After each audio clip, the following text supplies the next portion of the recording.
नमस्कार, आप देख रहे हैं वीके न्यूज। मैं हूं सुनील राउत। संसद का मॉनसून सत्र आज खत्म हो गया। सत्र बहुत हंगामेदार रहा। विपक्ष ने संसद की सुरक्षा चूक मामले पर जमकर जोरदार हंगामा काटा और इस बार रिकॉर्ड भी बना कि 146 सांसदों को सदन से निलंबित कर दिया गया। लेकिन विपक्ष मानने के लिए तैयार नहीं था। वो अंत तक विरोध प्रदर्शन करता रहा। इस दौरान उपराष्ट्रपति की मिमिक्री का मामला भी उठा और तमाम तरह की बातें हुई। लेकिन जब सब कुछ खत्म हो गया, संसद का मॉनसून सत्र खत्म हो गया, उसके बाद लोकसभा के स्पीकर और बाकी सदनों के नेता प्रधानमंत्री नरेंद्र मोदी के पास मुलाकात करने पहुंचे। तो इस दौरान प्रधानमंत्री नरेंद्र मोदी ने कहा कि जो विपक्षी सांसद इस मामले पर हंगामा काट रहे थे, उनको सदन में कर्नाटक की भी याद दिलानी चाहिए थी। कर्नाटक के विधानसभा में जो हुआ वो भी उनको बताना चाहिए था। तो सवाल ये कि कर्नाटक के विधानसभा में क्या हुआ था जिसका जिक्र आज प्रधानमंत्री नरेंद्र मोदी ने करके कांग्रेस को फंसा दिया है। तो बताऊंगा आपको आगे, लेकिन सबसे पहले इस तस्वीर को देख लीजिए जिसमें ओम बिरला बैठे हुए हैं। प्रधानमंत्री नरेंद्र मोदी है, राजनाथ सिंह है और कार्यवाहक मंत्री जो है, संसदीय कार्य मंत्री जो है प्रहलाद जोशी, वो भी मौजूद है और उनके साथ और भी कई लीडर जो है वो मौजूद है। विपक्ष से बीजेडी के भरतारी मेहताब और बीएसपी के 2 सांसद भी यहाँ मौजूद थे। अर्जुन राम मेघवाल भी प्रधानमंत्री मोदी के साथ इस दौरान मौजूद रहे और उन्होंने संसद की सुरक्षा के मुद्दे पर जो बात की, तो प्रधानमंत्री नरेंद्र मोदी ने ये कहा, क्योंकि प्रधानमंत्री जो लोकसभा की सुरक्षा है वो लोकसभा सचिवालय के अंतर्गत आती है, तो प्रधानमंत्री नरेंद्र मोदी ने कहा कि सुरक्षा के उपाय है वो जरूरी कदम उसके लिए उठाने बहुत जरूरी है और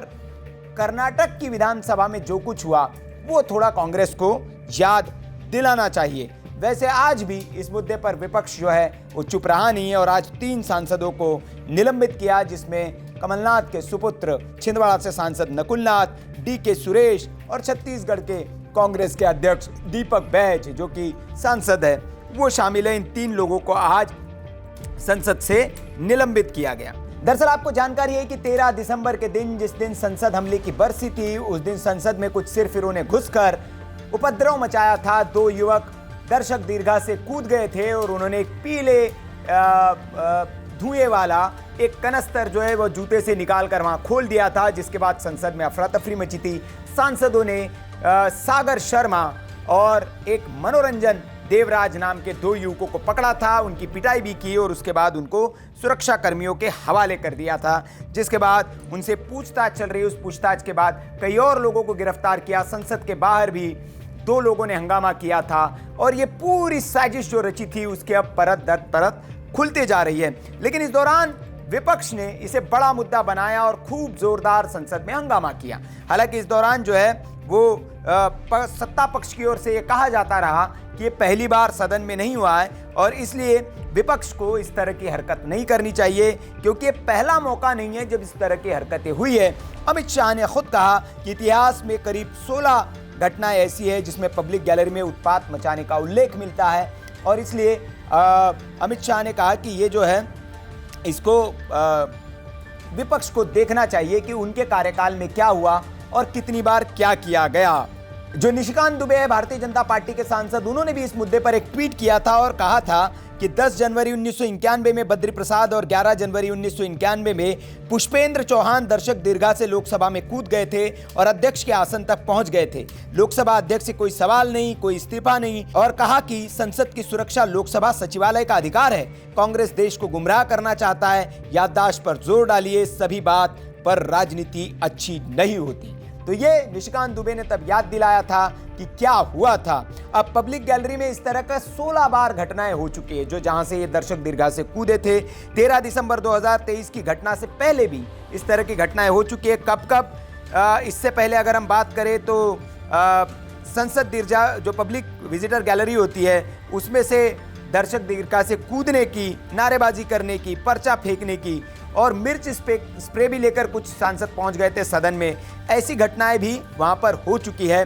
पिस्टल भी लेकर एक शख्स पहुंच गया था और पिस्टल लेकर उसने नारेबाजी की थी, पंफलेट फेंकने और एक बम जैसी चीज लेकर भी कोई वहां पहुंच गया था और इन्होंने लोकसभा चैम्बर में कूदकर नारे लगाने और विशिष्ट दीर्घा कक्षा से नारे लगाने जैसी घटनाओं के उल्लेख जो है वो पुराने रिकॉर्ड में मिलते हैं। 1970 से लेकर 98 के बीच ये पूरी 16 घटनाएं लोकसभा के इतिहास की उसमें दर्ज है।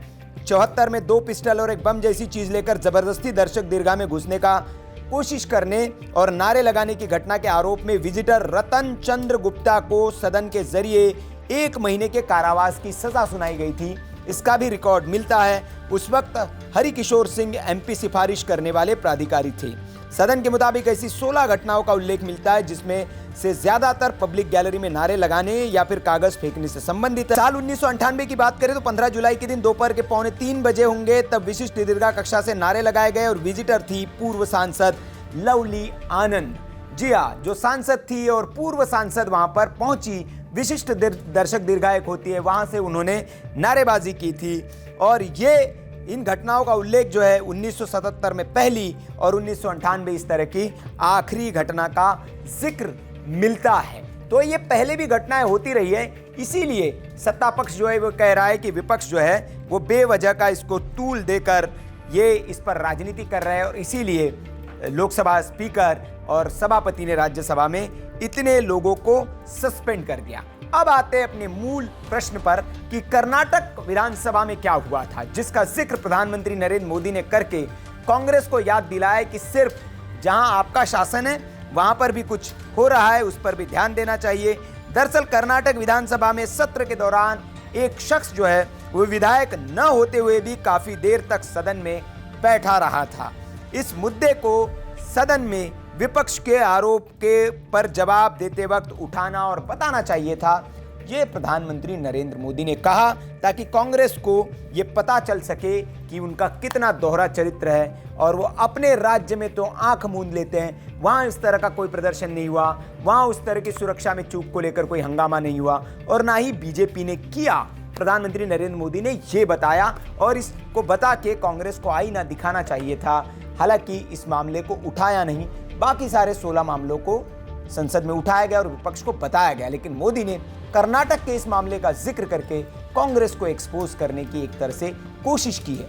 और ये बात भी सच है कि इस मामले को बेवजह ही बहुत ज्यादा तूल कांग्रेस पार्टी ने दिया, जिसकी वजह से वो फंसती भी नजर आई इस मामले में और जो धनखड़ साहब की जो मिमिक्री की गई वो दांव अब कांग्रेस पार्टी को महंगा पड़ता हुआ दिख रहा है, जिसका नुकसान होना आने वाले चुनाव में तय है। तो अब इस खबर पर आपकी क्या राय है, कमेंट करके हमें जरूर बताएं। वीडियो अच्छा लगा हो तो लाइक करें, शेयर करें और ऐसी खबरों के लिए आप देखते रहिए वीके न्यूज। नमस्कार। वीके न्यूज, राष्ट्र के नाम।